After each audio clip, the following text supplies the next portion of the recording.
Banyak hal dalam hidup tidak bisa kita kendalikan, tapi cara kita memandangnya adalah hak penuh kita, memberikan kekuatan luar biasa. Ia membebaskan kita dari pola pikir yang menyempitkan. Kalau kita selalu melihat diri sebagai korban keadaan, otak kita akan tertutup dari solusi.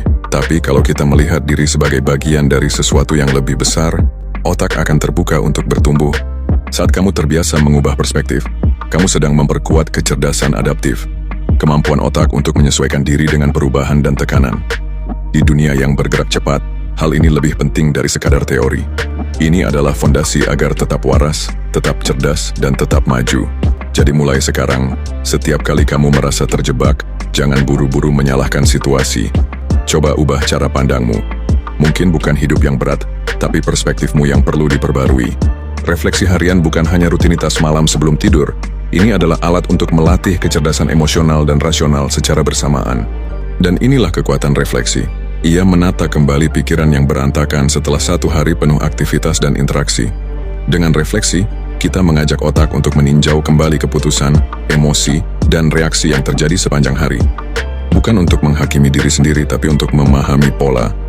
Kenapa tadi saya emosi? Apa yang sebenarnya saya takutkan? Apa yang bisa saya lakukan lebih baik besok? Saat kita terbiasa mengajukan pertanyaan semacam ini, kita melatih otak untuk berpikir lebih dalam, bukan sekadar reaktif. Ini adalah pondasi dari kecerdasan yang matang dan terukur.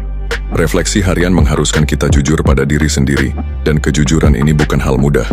Tapi justru di sanalah latihan kecerdasan sejati dimulai. Orang pintar bukan yang tahu banyak, tapi yang berani mengakui kekeliruannya dan bersedia memperbaikinya. Ketika kita duduk diam, menulis atau merenung soal apa yang kita rasakan dan pikirkan sepanjang hari, kita sedang memberi ruang pada otak untuk menyusun ulang logika dan emosi yang mungkin sempat kacau. Latihan ini juga membantu kita mengenali pola yang tersembunyi. Pola overthinking, pola membandingkan diri, pola menunda. Semua itu adalah musuh dalam selimut yang seringkali tidak kita sadari.